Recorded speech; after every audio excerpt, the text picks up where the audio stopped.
नमस्कार, बहुत स्वागत है आपका।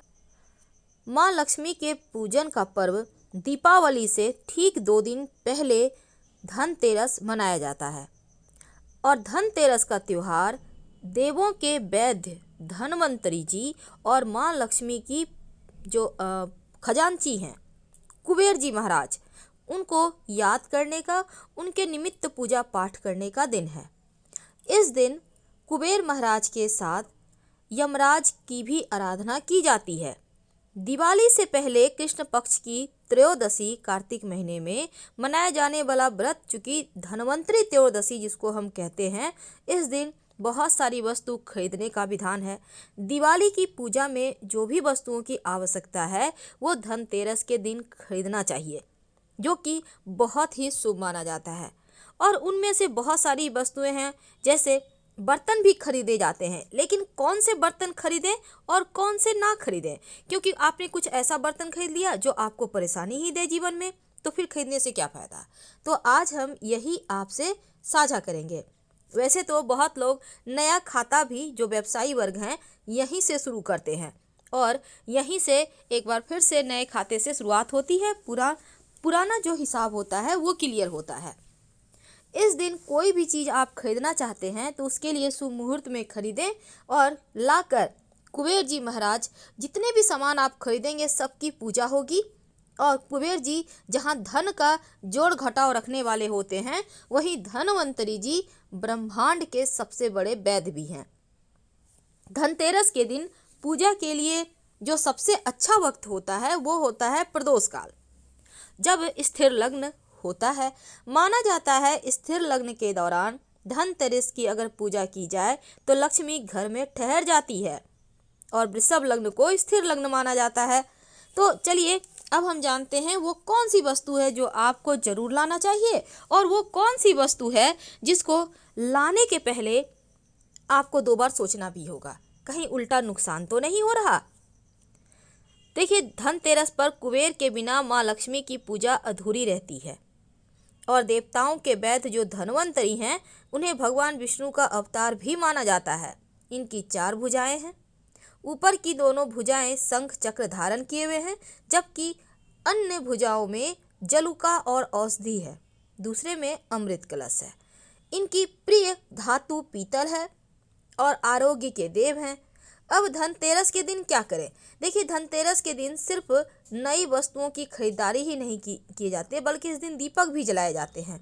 सबसे पहले जानते हैं क्या क्या खरीदें। देखिए, धनतेरस पर नए बर्तन खरीदने की परंपरा है। धन्वंतरी जी जब प्रकट हुए थे तो उनके हाथों में अमृत से भरा हुआ कलश था, और इससे उनके जन्मदिन पर नए बर्तन खरीदने का प्रचलन भी शुरू हो गया। इस दिन वस्तु खरीदने से उसमें 13 गुना वृद्धि होती है, और दीपावली की रात गणेश जी लक्ष्मी जी की पूजा करने से उनकी धनतेरस के दिन ही खरीदा जाता है। तो माँ लक्ष्मी गणेश जी की मूर्ति तो जरूर ही खरीदें।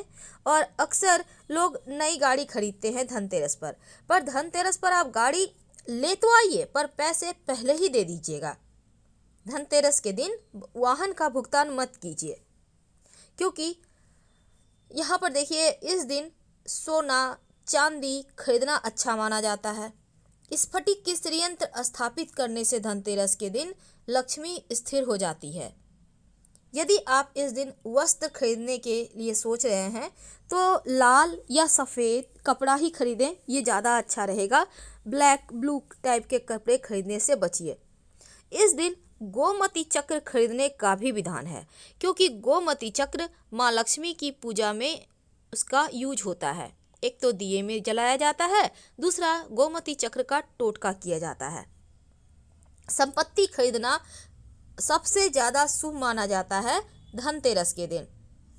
इस दिन और भी बहुत सारी वस्तुएं हैं जो खरीदने का विधान है, क्योंकि बहुत सारे लोग बर्तन खरीदते हैं। ऐसे में आप बर्तन तो खरीदिए, लेकिन स्टील और लोहा का बर्तन खरीदने से बचिए। याद रखिए, धनतेरस के दिन आप चांदी, पीतल, तांबा, कांसा खरीद तो सकते हैं, लेकिन स्टील और लोहा का बर्तन भूल कर भी मत खरीदिए। ये अच्छा नहीं माना जाता, क्योंकि इसमें कहीं ना कहीं शनिदेव राहु का हाथ होता है। अगर आपके घर में शंख पहले से है तो आवश्यकता नहीं है, नहीं तो आप धनतेरस के दिन शंख लाकर विधिवत पूजा कर यहाँ से शंख घर में बजाना शुरू करें सुबह शाम, तो जीवन में उमंग आता है, आपका स्वास्थ्य अच्छा रहता है। दक्षिणावर्ती शंख लाने से घर में अस्थायी संपत्ति बढ़ती है। और अगर आप मोती शंख या वामवर्ती शंख लाकर नियमित रूप से पूजा करते हैं, बजाते हैं सुबह शाम 3-3 बार, तो जीवन में किसी चीज़ की कमी नहीं होती। धनतेरस के दिन कौड़ी लाने का विधान है, क्योंकि माँ लक्ष्मी का आराधना कौड़ी के बिना अधूरी मानी जाती है। इस दिन कौड़ी लाकर आपको माँ लक्ष्मी के चरणों में रख कर धन की पोटली भी बनाना चाहिए और साथ ही साथ कौड़ी माँ को अर्पित भी करना चाहिए। इससे माँ बहुत प्रसन्न होती हैं, क्योंकि कौड़ी भी समुद्र मंथन के दौरान निकला है और कौड़ी के बिना माँ लक्ष्मी की पूजा अधूरी मानी जाती है।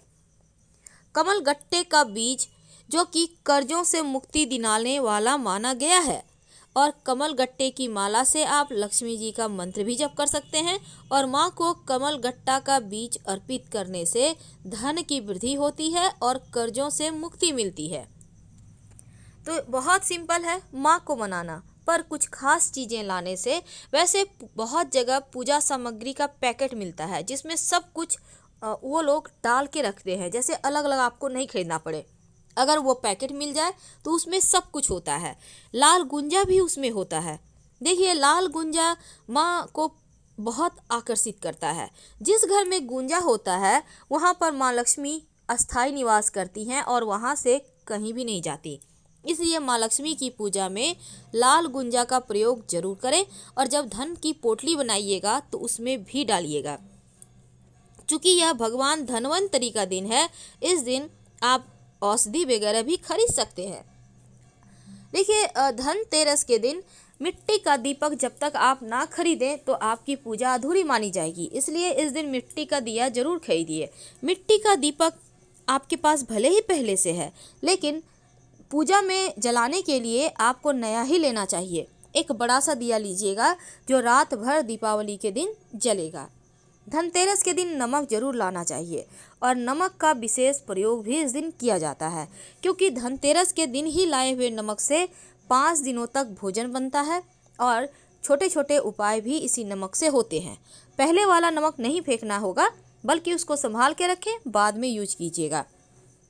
हल्दी के बिना तो माँ लक्ष्मी की पूजा ही अधूरी मानी जाती है। माँ लक्ष्मी, भगवान गणेश जी और भगवान श्री हरि सबको हल्दी अर्पित किए जाते हैं। आप खड़ी हल्दी और पाउडर वाली हल्दी दोनों ही हल्दी ले आइएगा, क्योंकि ये माँ लक्ष्मी को अर्पित किया जाता है।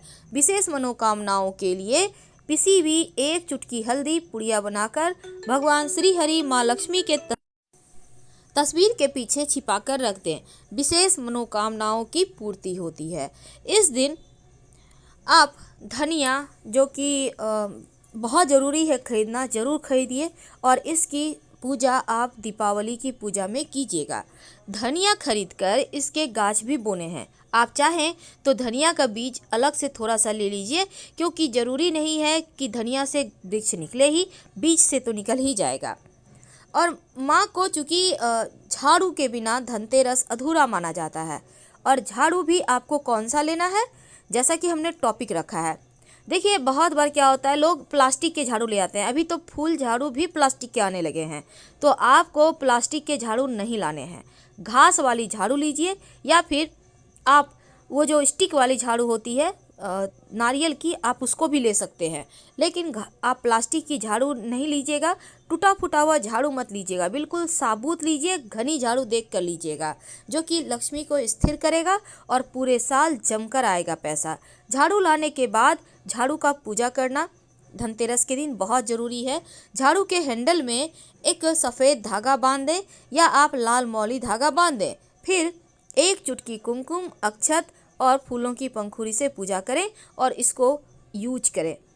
पुराना झाड़ू दीपावली की सुबह दरिद्रता बाहर के साथ फेंक दीजिएगा। फिलहाल आपसे विदा लेंगे। हर हर महादेव। धन्यवाद।